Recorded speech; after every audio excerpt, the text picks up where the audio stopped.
সঞ্চালক সভাপতি আকরুজ্জামান ভাই সহ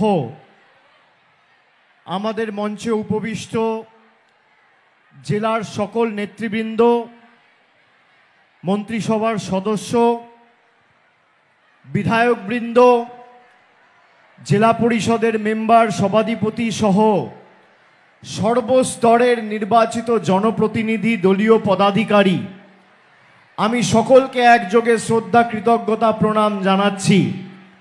সর্বোপরি যার সমর্থনে আজকে আমাদের এই সভা, তৃণমূল কংগ্রেসের মামাটি মানুষের প্রার্থী জোড়া ফুল চিহ্ন নিয়ে প্রতিদ্বন্দ্বিতা করছেন আমার পূর্ববর্তী বক্তা খলিলুর রহমান সাহেব, আমি তাকেও কৃতজ্ঞতা জানাচ্ছি, সম্মান জানাচ্ছি। আজকে সভায় এই গ্রীষ্মের তীব্র দাবদাহকে উপেক্ষা করে, কাঠ ফাটা রোদকে উপেক্ষা করে, এখন প্রায় 2:15 বাজে, 40-42 ডিগ্রি তাপমাত্রা বাইরে, সেখানে মাঠ, সভাস্থল কানায় কানায় পূর্ণ, হেলিপ্যাড সহ রাস্তায়ও প্রচুর মানুষ রয়েছে। আমি সকলকে আজকের সভায় এসে দ্বিতীয়বার তৃণমূল কংগ্রেসের প্রার্থীকে জঙ্গিপুর লোকসভা থেকে জেতানোর জন্য অঙ্গীকারবদ্ধ হওয়ার জন্যে আপনাদের সকলকে নতমস্তকে কুর্নিশ প্রণাম জানাচ্ছি। আমার মায়েরা, দিদিরা, বৌদিরা যারা সামনে বসে রয়েছেন, পরিবারের, ঘরের, সংসারের কাজকর্ম ছেড়ে আজকের এই বারবেলায় উপস্থিত হয়েছেন, আমি আপনাদের কাছে কৃতজ্ঞ। আপনারা জানেন আগামী 7 তারিখ 7ই মে মালদার 2টো আসন, মালদা উত্তর, মালদা দক্ষিণ এবং মুর্শিদাবাদে 3টে লোকসভার মধ্যে 2টি লোকসভা, জঙ্গিপুর এবং মুর্শিদাবাদ লোকসভায় নির্বাচন রয়েছে। আমরা মানুষকে খালি গিয়ে বলছি যে আমরা বিজেপির বিরুদ্ধে চোখে চোখ রেখে লড়াই করেছি, আপনাদের দোয়া ভালোবাসাকে পাথেয় করে পথ চলার প্রেরণা করে।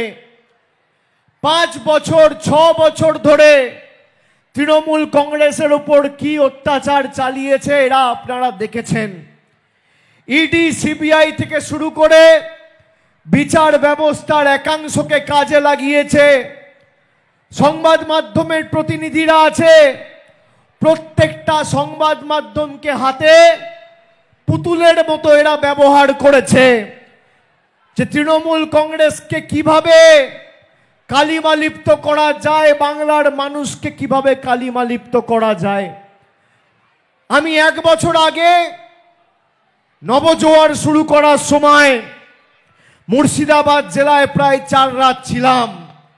রঘুনাথগঞ্জে আমি রাত্রির 9টার সময় ঢুকেছিলাম এবং যেভাবে আপনাদের আশা, সমর্থন, ভালোবাসা এবং কৃতজ্ঞতার দোয়ার ঋণে আমাকে সেদিন আপনারা আবদ্ধ করেছিলেন, আমি বলেছিলাম আমি আমৃত্যু জঙ্গিপুরবাসীর কাছে, রঘুনাথগঞ্জের মানুষের কাছে কৃতজ্ঞ থাকব। আপনারা যে ভালোবাসা আজকে আমাদের উপর বর্ষণ করলেন, মায়েরা, দিদিরা, বৌদিরা, বোনেরা, আমি আপনাদের কাছে কৃতজ্ঞ। খালি বলবো এই ভালোবাসার ঋণ আগামী 5 বছর খলিলুর রহমানের হাত ধরে আমরা উন্নয়ন করে পরিশোধ করব। জনমুখী প্রকল্পের মাধ্যমে আপনার বাড়িতে পরিষেবা পৌঁছে দিয়ে পরিশোধ করব। আপনারা 2021 সালে রঘুনাথগঞ্জ সহ মুর্শিদাবাদ জেলার যে 22টি বিধানসভা আসন ছিল, কোভিডের সময় 8 দফায় নির্বাচন করে মানুষকে মৃত্যুর মুখে ঠেলে দিয়েছিল নির্বাচন কমিশন এবং বিজেপি। তারপরেও আপনারা নিজেদের জীবন বিপন্ন করে ভোটাধিকার প্রয়োগ করেছিলেন পোলিং বুথে গিয়ে। আমি মুর্শিদাবাদের মানুষের কাছে কৃতজ্ঞতা জ্ঞাপন করি, তার কারণ তৃতীয়বার মমতা বন্দ্যোপাধ্যায়ের সরকারকে প্রতিষ্ঠা করার ক্ষেত্রে এবং বিজেপিকে উচিত শিক্ষা দিতে যে বিধানসভা এবং যে জেলাগুলি অগ্রণী ভূমিকা পালন করেছিল তার মধ্যে মুর্শিদাবাদ জেলা ছিল অন্যতম। আমি কৃতজ্ঞ আপনাদের কাছে। মালদা মুর্শিদাবাদ অনেক দিন কংগ্রেসকে সমর্থন করেছে, এমনকি 2014 সালেও আপনারা সিপিএম কংগ্রেসকে মালদা মুর্শিদাবাদ থেকে সুযোগ করে দিয়েছিলেন। 2019 থেকে চাকা ঘুরতে শুরু করেছে। মুর্শিদাবাদে আবু তাহের খান আর এদিকে জঙ্গিপুরে খলিলুর রহমানকে 2.5 লক্ষ বেশি ভোটের ব্যবধানে আপনারা জিতিয়ে একদিকে মালদার 12টা আসন আর একদিকে মুর্শিদাবাদের 22টা আসন, 34টার মধ্যে 28টা আসনে তৃণমূল কংগ্রেসকে জিতিয়ে বিজেপিকে উচিত শিক্ষা দিয়েছিলেন। আমি আপনাদের বলবো, আর যাই হোক, আমরা বিজেপির কাছে মেরুদণ্ড বিক্রি করার পাত্র বা লোক নই। অনেক দিন ধরে আমাদের ধমকানি চমকানি চলছে, আপনারা দেখেছেন। ইডি, সিবিআই, কেন্দ্র তদন্তকারী সংস্থা, সংবাদ মাধ্যম, ইলেকশন কমিশন, প্যারামিলিটারি ফোর্স, কেন্দ্রীয় বাহিনী, ইনকাম ট্যাক্স, বিচার ব্যবস্থার একাংশ সবাইকে কাজে লাগিয়ে তৃণমূল কংগ্রেসকে দমানোর চেষ্টা চলেছে। কিন্তু আমরা মানুষের ক্ষমতায় বিশ্বাস করি। আমরা বিশ্বাস করি কোন স্বৈরাচারী দুর্বৃত্তরা শেষ কথা বলে না। শেষ কথা খেটে খাওয়া ভাইরা, মায়েরা, বোনেরা বলে, শ্রমিক, কৃষক, ছাত্র, যুব বলে, আমার মা বোনেরা বলে। আমাদের যদি মাথা নত করতে হয় তাহলে দিল্লির অত্যাচারীদের কাছে নয়, সাধারণ মানুষের কাছে মাথা নত করব, সর্বশক্তিমানের কাছে করব, ঈশ্বরের কাছে করব, প্রবীণদের কাছে করব, আল্লাহর কাছে করব, ভগবানের কাছে করব। দিল্লির বহিরাগতদের কাছে তৃণমূল কংগ্রেস মাথা নত করবে না, বশ্যতা স্বীকার করবে না। আমি আপনাদের বলি, গত 2 বছরে 3 বছরে 21 থেকে 24 মমতা বন্দ্যোপাধ্যায় তৃতীয়বার মুখ্যমন্ত্রী হওয়ার পরে আপনাদের সঙ্গে সঙ্গে লক্ষ্মীর ভান্ডার চালু করেছিল। আর বিজেপি এখন সভা করে বলছে যে বিজেপি যদি বাংলা থেকে যেতে তাহলে লক্ষ্মীর ভান্ডার বন্ধ করে দেবে। আমি মায়েদের জিজ্ঞেস করতে চাই, আপনারা সবাই লক্ষ্মীর ভান্ডার পাচ্ছেন? পাচ্ছেন? একটু হাত তুলে বলুন তো, পাচ্ছেন? 500 টাকার লক্ষ্মীর ভান্ডার বেড়ে 1000 টাকা হয়েছে, হয়েছে কিনা? সবাই পাচ্ছেন, হ্যাঁ কিনা? হাত তুলে বলুন পাচ্ছেন কিনা। এই বিজেপি লক্ষ্মীর ভান্ডার বন্ধ করতে চাইছে। আমি আপনাকে একটা অডিও ক্লিপ শোনাচ্ছি, আপনারা শুনুন। এই অডিও ক্লিপ বিজেপির নেত্রীর, এটা আমার গলার আওয়াজ নয়। তিনি বলছেন বিজেপি 3 মাস পরে লক্ষ্মীর ভান্ডার বন্ধ করে দেবে। আপনারা শুনুন।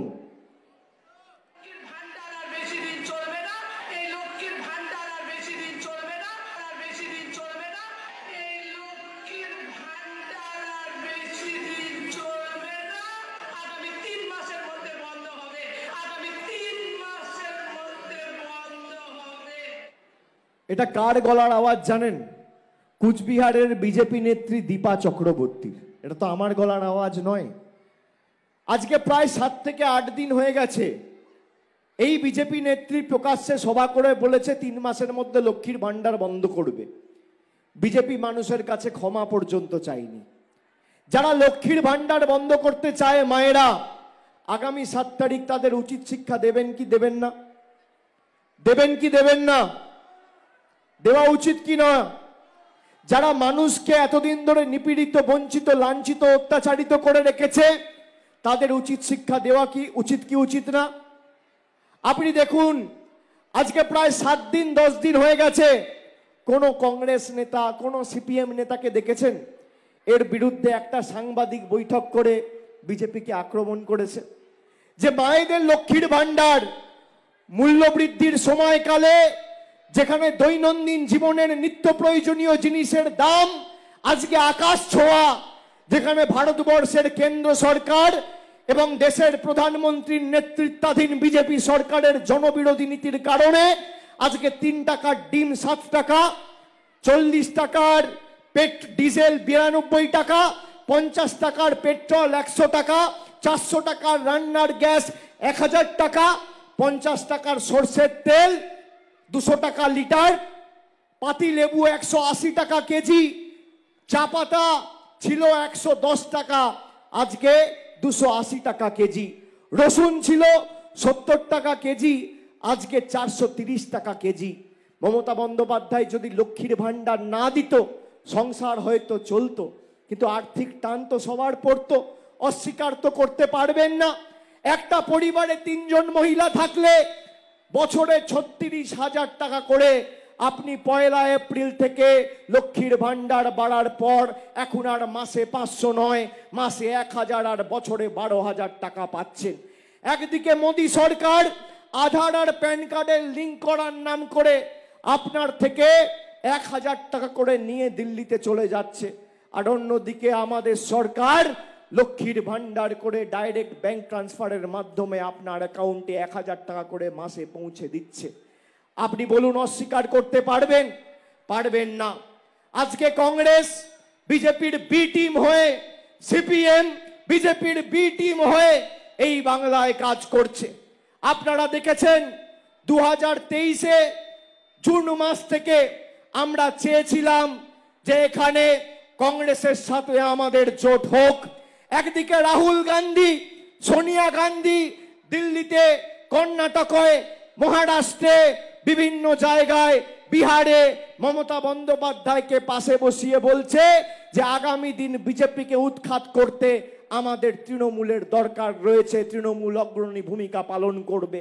আর একদিকে এখানের ব্রাঞ্চ অফিসের ম্যানেজার কংগ্রেসের অধীর চৌধুরী সেই একই দিনে মোহাম্মদ সেলিমের সাথে সভা করে ধূপগুড়িতে তৃণমূল কংগ্রেস আর মমতা বন্দ্যোপাধ্যায় আর আমার বাপ্পা পান্ত করছে।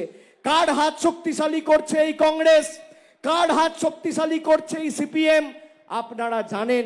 এই পরিযায়ী নেতা একবার দাঁড়ায় রায়গঞ্জে, একবার দাঁড়ায় উত্তর কলকাতায়, একবার দাঁড়ায় মুর্শিদাবাদে। গতবার আপনারা খলিলুর সাহেবকে 2.5 লক্ষের বেশি ব্যবধানে জিতিয়েছিলেন, কিন্তু কংগ্রেস প্রার্থী আর সিপিএম প্রার্থী মিলে প্রায় 3 লাখ ভোট কেটে বিজেপির সুযোগ করে দিতে চেয়েছিল। এবার যাতে তার পুনরাবৃত্তি না হয়, 5 লক্ষ ভোটে জঙ্গিপুর লোকসভা থেকে মামাটি মানুষের প্রার্থী খলিলুর রহমানকে জেতানোর অঙ্গীকার আজকে এই সভা থেকে আপনাদের নিতে হবে। আজকে বলুন, কোন কংগ্রেসের নেতা, কোন সিপিএম এর নেতা আপনি আমাকে দেখান গত 6 মাসে একটা সাংবাদিক বৈঠক করে বিজেপিকে আক্রমণ করেছে, বিজেপির নেতাদের বিরুদ্ধে কথা বলেছে, বিজেপির জনবিরোধী নীতির বিরুদ্ধে রাস্তায় নেমেছে, সিএ এনআরসির বিরুদ্ধে মুখ খুলেছে? তারা খোলেনি। তাদের কাজ হচ্ছে বিজেপির হাত শক্তিশালী করা। আর যারা সিপিএম এর বিরুদ্ধে লড়াই করেছিল, আদর্শগতভাবে কংগ্রেসের হাত ধরে রাজনৈতিক জীবন শুরু করেছিল, এই সভা মঞ্চে আমরা যারা রয়েছি সবাই কংগ্রেসের হাত ধরে আমরা রাজনৈতিক জীবন শুরু করেছিলাম। মমতা বন্দ্যোপাধ্যায় 90-এর দশক থেকে বলেছিল যে সিপিএম কে যদি বাংলা থেকে উৎখাত করতে হয় তাহলে এই সিপিএম হচ্ছে কংগ্রেসের বি টিম। আজকে আপনি কি দেখছেন? কংগ্রেসের নেতা কাস্তে হাতুড়ি তারা উত্তরীয় পড়ে হাতে লাল ঝান্ডা নিয়ে মিছিল করছে, নিজেদের স্বার্থ চরিতার্থ করতে কাস্তে হাতুড়ির সাথে মিশে গেছে হাত। আর অধীর চৌধুরীও আজকে খাচ্ছে সাইবাড়ির রক্ত মাখা ভাত।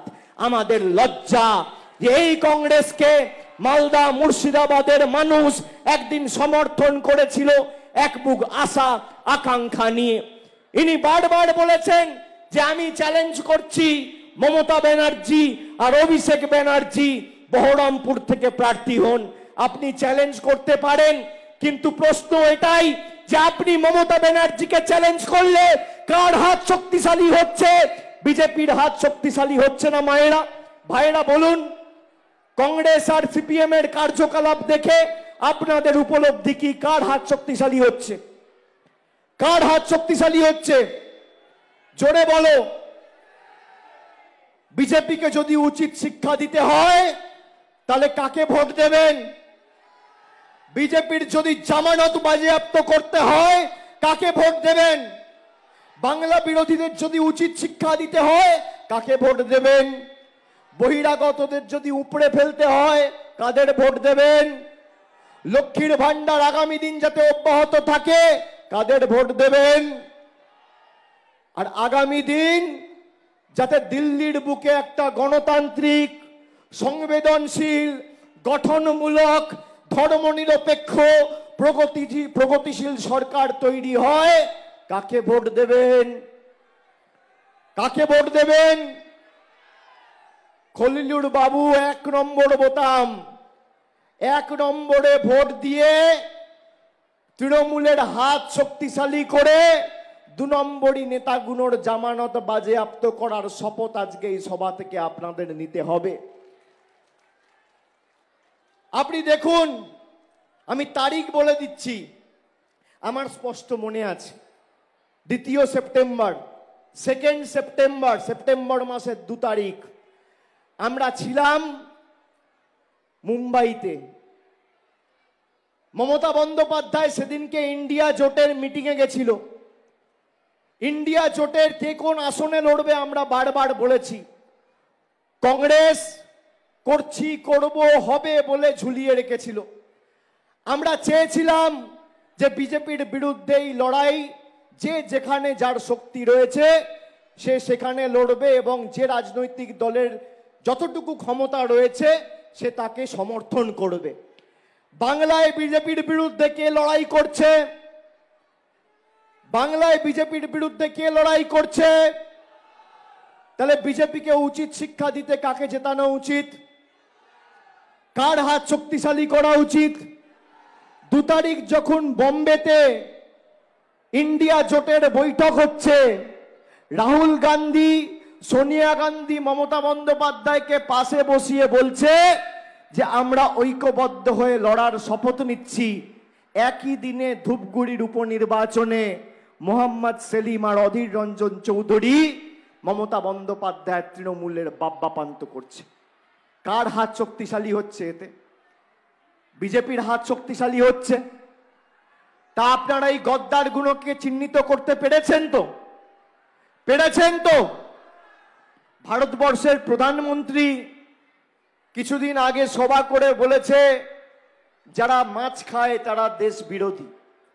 একটা সম্প্রদায়ের বিরুদ্ধে প্রতিনিয়ত, প্রতিদিন কার্যত বিষ উগলে দিচ্ছে, কিভাবে কদর্য ভাষায় আক্রমণ করছে আপনারা দেখছেন। আপনি দেখেছেন এখানে অধীর চৌধুরী বৈঠক করে একটা আপত্তি জানিয়েছে, প্রতিবাদ করেছে, একটা টুইট করেছে, একটা চিঠি লিখেছে। 2 বছর ধরে মানুষের, গরিব মানুষের 100 দিনের টাকা বন্ধ করে রেখেছে বিজেপি। আমরা দিল্লির বুকে লড়াই করতে গেছিলাম, অধীর চৌধুরী আর এখানে আবু হাসেম খান চৌধুরী, তাদের উচিত ছিল না বাংলার প্রতিনিধি হিসেবে গিয়ে তৃণমূলের পাশে দাঁড়িয়ে মানুষের অধিকারকে সামনে রেখে লড়াই করি? 1 মুহূর্তের জন্য যায়নি। কটা চিঠি লিখেছে, কবার বৈঠক করেছে, বড় বড় ভাষণ, যেখানে কংগ্রেসের সর্বভারতীয় নেতৃত্ব তৃণমূলকে পাশে চাইছে, পাশে বসিয়ে রেখে বৈঠক করে সাংবাদিকদের উদ্দেশ্যে বলছে আমরা ঐক্যবদ্ধ হয়ে লড়ব। সেখানে কংগ্রেসের ব্রাঞ্চ ম্যানেজার কি বলছে? যে মমতা ব্যানার্জির ক্ষমতা থাকলে আমার বিরুদ্ধে লড়ুক। আপনি তো বলছেন না যোগী আদিত্যনাথের ক্ষমতা থাকলে আমার বিরুদ্ধে লড়ুক। আপনি তো বলছেন না দেশের প্রধানমন্ত্রীর ক্ষমতা থাকলে আমার বিরুদ্ধে লড়ুক। বিজেপির সভাপতির ক্ষমতা থাকলে আমার বিরুদ্ধে লড়ুক। সুকান্ত মজুমদার, দিলীপ ঘোষ, শুভেন্দু অধিকারীর ক্ষমতা থাকলে আমার বিরুদ্ধে লড়ুক। আমি তাই আপনাদের বলবো, মায়েরা, দিদিরা, ভাইয়েরা, বিজেপি 7 দিন আগে ইস্তাহার প্রকাশ করেছে। ইস্তাহার প্রকাশ করে এক দেশ এক নির্বাচনের কথা বলেছে। তার মানে এই নির্বাচন হচ্ছে শেষ নির্বাচন। তারপরে যদি এরা ক্ষমতায় আসে আপনারা আর ভোট দেওয়ার সুযোগ পাবেন না। 5-6 বছরে একবার করে ভোট দেওয়ার সুযোগ পাবেন। এখন আপনারা পঞ্চায়েতে ভোট দেন, গ্রাম সভায় ভোট দেন, জেলা পরিষদে ভোট দেন, যারা পুরসভায় থাকেন পুরসভায় ভোট দেন, বিধানসভায় ভোট দেন, লোকসভায় ভোট দেন। একজন বছরে 5 থেকে 6 বার ভোট দেওয়ার সুযোগ পায়। পঞ্চায়েতে তো 3টে ভোট দিচ্ছেন, তারপর বিধানসভা আর লোকসভা 5 বার ভোট দিচ্ছেন আপনি। সেটা এরা কেড়ে নিয়ে একবার করতে চায়, সংবিধান বদল করতে চায়। আর আমি আপনাকে বলছি, আমি গত 2 মাস ধরে রাস্তায় রয়েছি, বিভিন্ন জায়গায় গেছি, সভা সমিতি করছি। মানুষের জনপ্লাবন, আশীর্বাদ, ভালোবাসা আমি দেখেছি। আমি আপনাদের দায়িত্ব নিয়ে বলছি, বড় বড় ভাষণ এরা দিচ্ছে তো, বাংলায় খালি তৃণমূল কংগ্রেসের হাতটা শক্তিশালী করার শপথ নিন। আগামী 4 তারিখ যখন ভোট বাক্স খুলবে, পদ্ম ফুলের নেতারা চোখে সর্ষে ফুল দেখবে, আর দিল্লিতে গণতান্ত্রিক সরকার ইতিবাচকভাবে মানুষের জন্য কাজ করার লক্ষ্যে প্রগতিশীল সরকার আমরা প্রতিষ্ঠা করব। দেশে ইন্ডিয়া জোটের ভবিষ্যৎ নির্ভর করছে বাংলায় তৃণমূল কত ভালো ফল করে। এক একটা ভোট যারা বিগত দিনগুলিতে কংগ্রেস বা সিপিএম কে ভোট দিয়েছিল তাদেরকে জিজ্ঞেস করবেন তো, কোভিডের সময় কোন নেতা এসে পাশে দাঁড়িয়েছে? বাড়িতে 2টো খাবার পৌঁছেছে কিনা, মাথার উপরে ঘর হয়েছে কিনা, ছেলে মেয়ে ভালো আছে কিনা, ঘরে রান্না হয়েছে কিনা, বয়স্কদের স্বাস্থ্য ঠিক আছে কিনা 1 মিনিটের জন্য এসে খোঁজ নিয়েছে? নেয়নি। আমরা কথা দিয়ে কথা রেখেছি। আমি আপনাদের বলে যাচ্ছি, আমরা 4 বছর ধরে আবাসের জন্য আবেদন নিবেদন করেছি কেন্দ্র সরকারের কাছে। কংগ্রেস সিপিএম এক মুহূর্তের জন্য একটা শব্দ পর্যন্ত, একটা চিঠি পর্যন্ত কেন্দ্র সরকারকে লেখেনি। এদের দয়া দাক্ষিণ্যে আমরা আর বেঁচে নেই। আগামী দিন তৃণমূল কংগ্রেস জিতবে, আর এই জঙ্গিপুর লোকসভার বিস্তীর্ণ এলাকা জুড়ে যারা আবাসের জন্য আবেদন করেছেন, খলিলুর রহমানের হাত ধরে আগামী 31শে ডিসেম্বরের মধ্যে প্রথম কিস্তির টাকা সরাসরি আপনার ব্যাংক অ্যাকাউন্টে মমতা ব্যানার্জির সরকার পৌঁছে দেবে। কারোর কাছে হাত পাতার দরকার নেই। এটা আমাদের গ্যারেন্টি, আমাদের গ্যারেন্টি। আমরা বলেছিলাম কন্যাশ্রী, যুবশ্রী, রূপশ্রী, স্বাস্থ্যসাথী, খাদ্যসাথী সব করব, করেছি। এই মুর্শিদাবাদ জেলায়, খালি মুর্শিদাবাদ জেলায়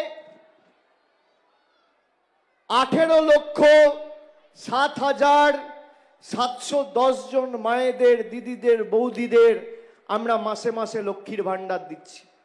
খালি মুর্শিদাবাদ জেলায়, এটা বাংলার পরিসংখ্যান নয়, বাংলায় হচ্ছে 2,12,00,000 আর মুর্শিদাবাদ জেলায় 18,07,710।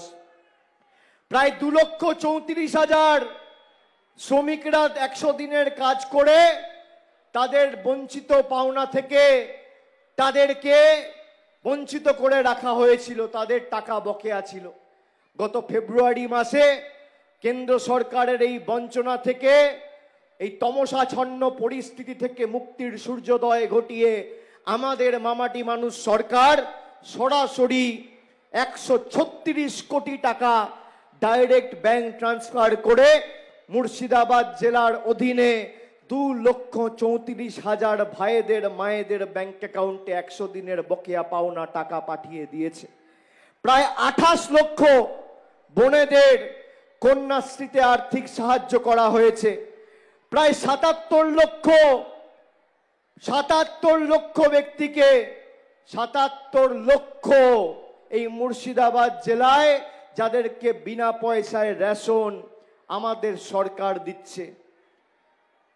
ঐক্যশ্রী অর্থাৎ সংখ্যালঘু স্কলারশিপে প্রায় 76,60,429 জনকে আমাদের সরকার সাহায্য করেছে, সহযোগিতা করেছে। মায়েরা, আমরা তথ্য পরিসংখ্যান রেখে কথা বলি। আমি বলবো কংগ্রেসকে, খালি বলুন যে 5 বছর বিজেপির বিরুদ্ধে লড়াইয়ে আপনি কবার জঙ্গিপুরের কোন বুথে মিটিং করে মানুষের পাশে দাঁড়িয়েছেন।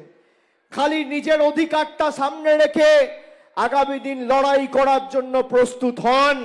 আপনি মাথা উঁচু করে এই বাংলায় যতদিন মমতা বন্দ্যোপাধ্যায়ের সরকার আছে, আর আমি আপনাকে কথা দিয়ে যাচ্ছি, দেশের যত বড় মন্ত্রী, প্রধানমন্ত্রী, রাষ্ট্রপতি, রাজ্যের রাজ্যপালও যদি চায়, হাইকোর্ট চায়, সুপ্রিম কোর্ট চায়, আপনার লক্ষ্মীর ভান্ডার যতদিন আমাদের সরকার আছে কেউ বন্ধ করতে পারবে না। প্রত্যেকটা মায়েদের অ্যাকাউন্টে লক্ষ্মীর ভান্ডার যাচ্ছে এবং আগামী দিনও যাবে, এটা আমাদের গ্যারেন্টি। খালি 7 তারিখ খুব কষ্ট হবে আমি জানি, গরম বাড়ছে, রোদ বাড়ছে এবং তার সাথে সাথে মানুষের ভোগান্তির শেষ নেই। এই 42-44 ডিগ্রি গরমে আমি আপনাদের বলবো, কষ্ট হলেও লাইনে দাঁড়িয়ে নিজের ভোটটা নিজে দেবেন। এবং প্রথম দফায় ভোট হয়েছে 19 তারিখ, দ্বিতীয় দফায় 26 তারিখ, তৃতীয় দফায় মুর্শিদাবাদে আর মালদায় 7 তারিখ। প্রথম দফায় আমরা ঘাড় ভেঙেছি, দ্বিতীয় দফায় মাথা ভাঙবো, আর তৃতীয় দফায় কোমর ভাঙার কাজটা বহিরাগতদের আপনাদের করতে হবে, আপনাদের কাঁধে নিতে হবে। বাকিটা আমরা বুঝে নেব। অনেক চেষ্টা করেছে, দেখছেন তো কি না করেছে। আপনি আমাকে দেখুন, 4 বছর ধরে বিচার ব্যবস্থাকে কাজে লাগিয়ে আর যে বিচারক রায় দিয়েছিল সে আজকে বিজেপির প্রার্থী। দেখছেন কি অবস্থা। আগে চোরেরা চুরি করে জেলে যেত, যে বিচারকরা রায় দিত চোরেরা চুরি করে জেলে যাবে, আর এখন বিচারকরা বিচার ব্যবস্থা ছেড়ে দিয়ে চোরেদের হাত ধরে বিজেপি জয়েন করছে। কি করুণ পরিস্থিতি দেশে, আপনারা ভাবতে পারছেন। সে ইডি সিবিআই কে লাগিয়েছিল আমার বিরুদ্ধে, আমায় কখনো দিল্লিতে ডেকেছে, কখনো কলকাতায় ডেকেছে, এমনকি আমার স্ত্রী, আমার বয়স্ক মা বাবা কেউ ছাড়েনি, সবাইকে ডেকেছে, সবাইকে হেনস্থা করেছে। পরবর্তীকালে আমি যাতে মিটিং না করতে পারি, আমার হেলিকপ্টার পর্যন্ত রেড করেছে ইনকাম ট্যাক্স দিয়ে। আর 2 দিন আগে আমাকে মারার পরিকল্পনা করেছিল, সেটাও কলকাতা পুলিশ হাতে নাতে ধরেছে। আমি আমার প্রাণ নিয়ে চিন্তিত নই, আমি মানুষের জন্য কাজ করার লোক, আর আমি মানুষের সর্বক্ষণের কর্মী। মানুষের আস্থা ভালোবাসা যদি আমার সাথে থাকে, মানুষের জনসমর্থন যদি আমার সাথে থাকে, পৃথিবীর কোনো শক্তি আমার কেশাগ্র স্পর্শ করতে পারবে না, এই বিশ্বাস আমি রাখি। প্রয়োজনে দেব মোরা 1 নদী রক্ত, হোক না পথের বাঁধা প্রস্তুর শক্ত। অবিরাম লড়াইয়ের চির সংঘর্ষে একদিন সে পাহাড় টলবেই, জনতার সংগ্রাম চলবেই। আপনারা ভালো থাকুন। আমি বক্তব্য দীর্ঘায়িত করব না। আমি এখান থেকে আবার জলঙ্গি যাব, সেখান থেকে আবার আমায় কলকাতা ফিরে যেতে হবে আজকে সন্ধ্যের আগে। আপনারা সাবধানে বাড়ি ফিরে যান। তৃণমূল কংগ্রেস আপনার সাথে ছিল, আছে আর থাকবে। বিজেপির জামানত বাজেয়াপ্ত করতে আগামী 7 তারিখ মাথা উঁচু করে 1 নম্বর বোতাম টিপে খলিলুর রহমানকে ভোট দিন। আর আগামী 5 বছর মাথা নিচু করে আমরা আপনাদের জন্য কাজ করব, আমরা কথা দিয়ে যাচ্ছি। আমার, আপনার, মুর্শিদাবাদের, জঙ্গিপুরের মামাটি মানুষের, শ্রমিকের, কৃষকের, বাংলার প্রার্থী খলিলুর রহমানকে খাসের উপর জোড়া ফুল চিহ্নে ভোট দিয়ে বিপুল ভোটে জয়যুক্ত করবেন, এই আশা আমি রাখি। আর আগামী দিন ফল ঘোষণা হওয়ার পর বিজয় সমাবেশ করতে আবার আমি জঙ্গিপুরের মাটিতে আসব, কথা দিয়ে যাচ্ছি। সকলে ভালো থাকবেন, সুস্থ থাকবেন। জয় হিন্দ, বন্দে মাতরম, জয় বাংলা।